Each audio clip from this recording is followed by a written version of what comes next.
عمومی طور پہ ہمارے ہاں جو محبت کی شادیاں کہی جاتی ہیں وہ زیادہ تر ناکام ہوتی ہیں اور طلاق ہوتا ہے۔ اس کا سبب کیا کہ کچی عمر کے بچے اپنے جذبات سے فیصلہ کرتے ہیں اور ان کی نظر کے اندر صرف ایک دو چیز دیکھنے کی ہوتی ہے جس سے وہ فیصلہ کرتے ہیں، لیکن کہنہ مشق اور گرم سرد چشیدہ والدین اس بات کو جانتے ہیں کہ ہماری اولاد کی ترجیحات کیا ہیں اور جو ہے وہ ازدواجی زندگی کیسے خوبصورت ہو سکتی ہے۔ اس لیے وہ جو فیصلے کرتے ہیں وہ فیصلے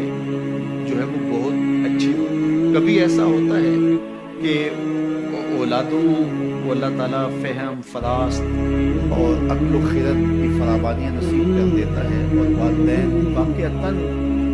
فہم اور سمجھ میں اس مقام پہ نہیں ہوتے، تو سعادت مند اولادیں اس وقت بھی اپنے والدین کو شامل کرتے ہیں اور ان کے فیصلے اچھے بھی ہوتے ہیں۔ لیکن عمومی طور پہ ہوتا ہے کہ چاہے وہ اسکول، کالج اور یونیورسٹی میں نہ بھی گئے ہوں والدین، لیکن ان کے تجربات عملاً جو ہیں وہ زیادہ ہوتے ہیں۔ اسی لیے فرمایا گیا سید عائشہ رضی اللہ تعالیٰ عنہا سے مروی روایت ہے، ایما امرأۃ نکحت بغیر اذن ولیہا فنکاحھا باطل فنکاحھا باطل فنکاحھا باطل۔ 3 مرتبہ فرمایا، جو خاتون اپنے ولی کی اجازت کے بغیر نکاح کرتی ہے اس کا نکاح باطل ہے، اس کا نکاح باطل ہے، اس کا نکاح باطل ہے۔ تو عمومی طور پہ وہ نکاح جو ہے وہ ناکام ہو جاتے ہیں، اس لیے کہ وقتی جذبات سے وہ رشتے جڑتے ہیں اور وہ خاص عمر تک وہ جذبات ہوتے ہیں، لیکن اس کے بعد وہ رشتے ٹوٹ جاتے ہیں۔ ماں باپ کو پوری ترجیحات اور پوری زندگی کے سارے نشیب و فراز کا علم ہوتا ہے، وہ ساری چیزیں سوچ سمجھ کے وہ چیز جو ہے وہ طے کرتے ہیں۔ اس میں بعض کا ایسا بھی ہوتا ہے کہ والدین بچوں کی ترجیحات دیکھے بغیر اپنی خواہش کو مقدم کر دیتے ہیں، تو یہ چیز بھی تناؤ کا سبب اور طلاق کی نوبت تک پہنچا دیتی ہے۔ بعض کا ماں باپ کو ضد ہوتی ہے کہ میں اپنے رشتہ داروں میں ہی اپنے بچے کا نکاح کرنا ہے اور وہ بیٹی جو ہے اس کا مزاج نہیں جڑ رہا ہوتا، تو یہ خواہش اچھی ہے،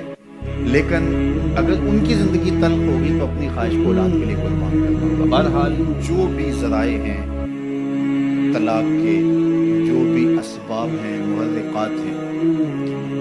نتیجہ اگر طلاق تک پہنچ جائے، مرد کو پھر بھی اس کی مردانگی ہو گئی اور عورت بلا جھجک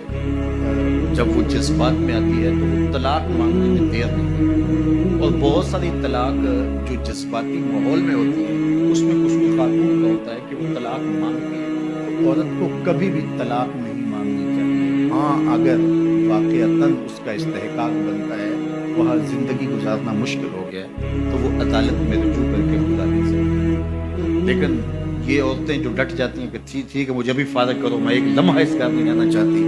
یہ گھر میرے لیے جہنم ہے، اور یہ اس کی بہنوں کے سامنے، اس کے بھائیوں کے سامنے، اس کے خاندان والوں کے سامنے اس کو یوں للکار رہی ہوتی ہے، تو پھر وہ طلاق دے دیتی ہے۔ اور بعض کا وجہ نہیں ہوتی کہ وقتی تناؤ ہوتا ہے۔ حضرت امام ابو داؤد نے حضور کا یہ فرمان لکھا ہے کہ آقا کریم نے فرمایا کہ جو خاتون بغیر عذر کے اپنے شوہر سے طلاق مانگتی ہے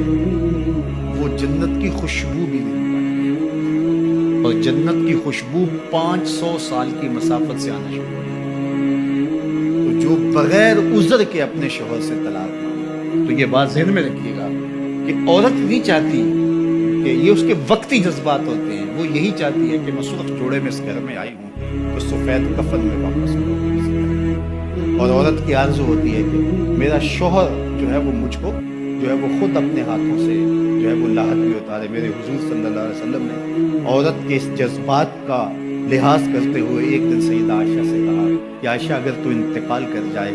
میں تجھے خود کفن دوں اور خود لاحت میں اتاروں۔